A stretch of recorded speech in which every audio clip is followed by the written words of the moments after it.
안녕하세요. 4월 17일 목요일입니다. 매일 헌법 정인영과 함께하고 계십니다. 오늘도 방문해 주셔서 감사합니다. 오늘 매일 헌법 문제 경찰 1차 공채 문제였어요.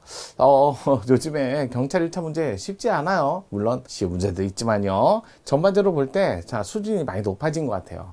9급에 준하는 시험인데 이렇게 어려워도 되나요? 라고 할 정도예요. 자, 그러면 오늘 문제도 뭐가 준비되어 있나요? 정당제도 한번 살펴볼게요. 자, 긴 말 안 하겠습니다. 바로 들어가겠습니다. 정당에 관한 설명 중 적절한 것은 정당 요즘에 대통령 선거를 앞두고 있어서 굉장히 뉴스에 너무 자주 등장하니까요. 살펴볼게요. 정당제도. 일단은 헌법적 차원의 제도 보장이죠. 그래서 요 말을 쏙 빼고 제도 보장, 제도적 보장 이렇게도 얘기합니다. 원래 제도는 법률 입법부 입법제랑 범위 안에 들어 있었는데, 근데 이거를 헌법적 차원에 보장하는 이유는 제도 중 이거죠. 법률 세계 안에 있던, 원래 법률 세계는 권리와 의무, 그 다음에 제도가 들어있는데, 이 제도 중에 아주 핵심적이고 본질적인 사안을 헌법의 방에다가 이렇게 옮긴 거죠. 제도를 다 옮긴 게 아니라 본질적이고도 핵심적인 기본 사항을 요것만 뽑아서 올린 거예요. 그러니까 원래는 입법부 입법재량의 범위에 들어가서 입법부가 재량껏 법률을 만들 영역이었는데, 근데 요것만큼은 건드리지 말아. 그래서 제도 중에서도 핵심만 쭉 선출해갖고, 뽑아갖고 헌법의 방에다 올려놓으니까, 이거 헌법에 문자로 돼 있으니까 법률로 마음대로 못 건든다는 거죠. 그래서 제도를 모두 다 보장하는 게 아니라 헌법에 둔 거는 입법자의 법률로부터 최소한의 제도의 본질을 보장하기 위한 거고요. 당연히 법률로부터 기본권 보장은 최대한의 보장이에요. 법률로부터 기본권은 최대한의 보장. 그래서 헌법 37조 2항에 근거해서 법률로 써라 이렇게 나온 거고, 이거는 이제 제도 최소한의 보장인데, 그러면 제도는 기본권이 아니라는 거예요. 이거는 좀 달리 보셔야죠. 제도가 아무리 헌법에 방해더라도 기본권이 될 수 없습니다. 그럼 제도 침해를 이유로 헌법소원 가능한가요? 헌법소원 안 됩니다. 하지만 제도가 헌법에 조문으로 되어 있으니까 재판할 때 규범으로 쓰나요? 네, 재판 규범은 가능합니다.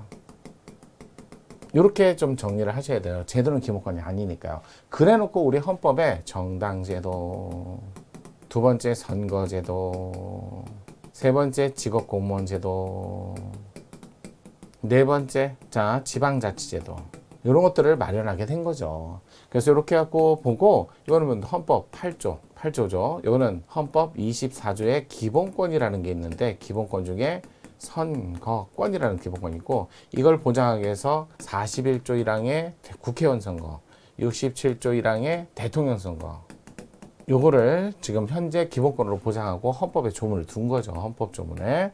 자, 직업공무원제도 7조 2항, 그 다음에 지방자치제도 117조, 118조 이렇듯 헌법에 조문을 뒀기 때문에 이런 걸 중심으로 여러분들이 핵심적이고 본질적인 걸 공부하는 거지, 지방자치법, 그 다음에 국가공무원법, 그 다음에 공직선거법, 정치자금법, 정당법, 이걸 다 배우는 건 아니에요. 핵심만, 법률 중에서도 네가 마음대로 입법자 너 자의대로 하지마 라는 것만 뽑아서.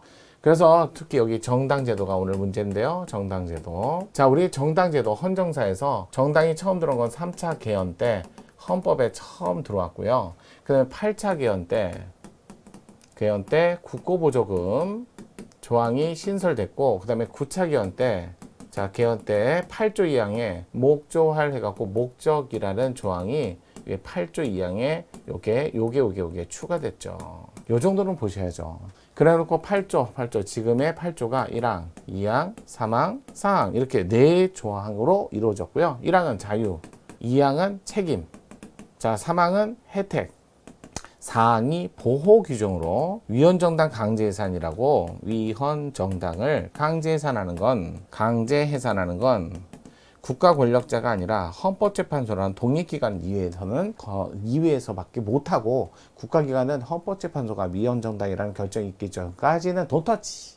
혜택은 국고보조금, 그다음에 책임, 의무. 어찌됐든 정당은 설립은 자유인데, 설립만이 아니라 활동도 자유다. 이런 것들은 아마 전통적으로 시험 문제에 많이 나오는 것들이었죠. 그래서 설립은 자유다라고 되어 있지만 여기에 활동도, 그 다음에 자진 해산도. 그러면 누구로부터 자유다? 아, 국가로부터. 간섭으로부터 자유. 그럼 국민으로부터는 이거는 구속받아야죠. 여기로부터는 자유다 이렇게 끊어야 되고, 여기로부터는 아유 구속받아야죠. 그러면 이건 국민은 모든 국민을 얘기하기 때문에 특정 지역 특정 그러면 안 되죠. 그래서 여기에 책임에 자, 정당의 목적과 조직과 활동은 민주적이어야 된다 이렇게 돼 있고요. 그럼 민주적인데 전 국민의 민주적이지 지역적 특색만 갖고 있는 민주. 그래서 전국 단위의 조직을 구성해야 될 의무를 부과한 거죠. 이렇게 되는 거죠. 그래서 기본적으로 갖춰야 될 거. 하지만 또 정당은 8조하고의 관계를 볼 때, 21조와의 관계를 볼 때, 여기에 결사의 자유가 있는데, 이 결사는 일반 모든 결사를 포함하고, 이는 정당만의 결사니까, 얘는 특별조항이고, 얘는 일반조항이다. 이렇게 얘기를 하죠. 그래서 21조 2항에 보면 사정검열 금지는 당연히 정당에도 적용되기 때문에, 정당의 성립 요건에 형식적 요건은 마련할 수 있어요. 법률에. 하지만 내용, 실질적 요건을, 법률의 요건을 마련하면 사정검열 금지 원칙에 반해서 허용되지 않습니다. 다만 요건의 실질적 내용을 만든다 해도 적어도 이런 거는 되겠죠. 자유민족 기본 질서에 국한할 정도의 아주 핵심적인 거를 마련한 그런 건 된다는 거야. 그런 것들을 잘 이렇게 같이 보면서 자꾸 문제를 익숙해지면 돼요.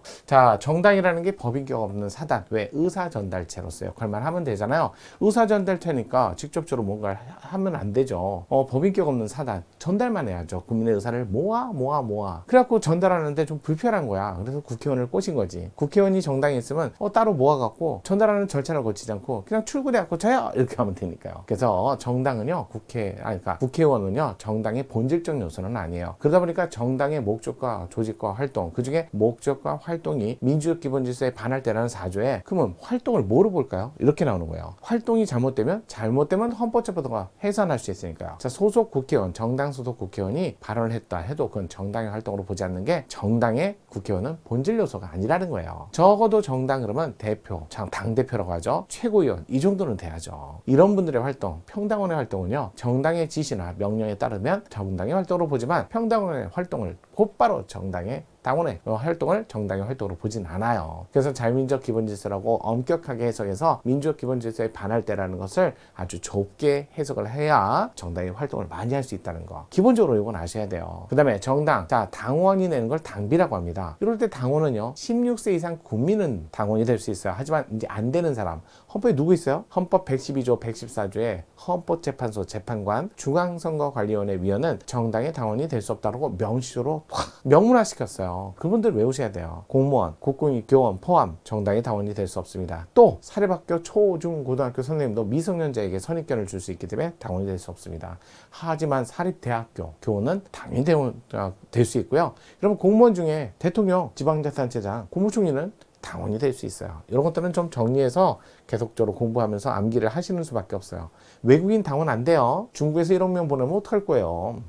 자, 그런 내용을 좀 살펴보면서 문제를 볼게요. 그렇게 어려운 문제는 아니었습니다. 정당에 관한 설명 중 적절한 것은 정당은 공법상 법인으로서 공권력 행사 주체에 해당하지만 자, 국립대학 공영방송 마찬가지로 헌법소원을 청구할 수 있다. 일단은 공법상 법인이요. 정당은 사인단체. 그래서 기본권 주체라고 합니다. 공권력 행사 안 됩니다. 사인, 국민의 단체예요. 국민 주권 행사를 위한 국민의 단체. 그래서 법인격 없는 사단이라고 하죠. 공법인 아니에요. 공권력 행사 주체가 아니라 기본권 주체가 된다는 거. 두 번째, 국적이 없는 외국인 안 됩니다. 18세도 아니고요. 국민, 16세 이상 국민. 3번 정치자금법상 보조금. 보조금이라는 것은 돈이 아니라 금품이라고 하죠. 금전뿐만 아니라 금전도 되고요. 물건도 돼요. 따라서 자, 국가 정당에 지급하는 금전이나 유가증권 등등등 됩니다. 맞아요. 4번 자, 정치자금법에 따라 회계에 보고된 자료에 열람기간을 공고일부터 3개월간 자, 우리나라에서 대부분 공고한다. 정보 공개한다. 3개월? 6개월? 이런 변호사 시험 성적 공개 6개월도 너무 짧다 위원. 자, 회계 감사를 위해서 거기에 자, 회사 감사하기 위한 회계 이것도 6개월간 공개한 거. 이것도 너무 짧다. 그러니까 정당에서도 마찬가지예요. 정치자금법 회계보고서 열람기간을 3개월 반, 6개월도 짧아서 위원인데 3개월은 더더욱이 침해한죠. 알 권리를 침해한다. 않는다? 틀렸죠. 그럼 6개월 미만 위헌이 많아요. 그래서 정보 공개가 6개월 미만.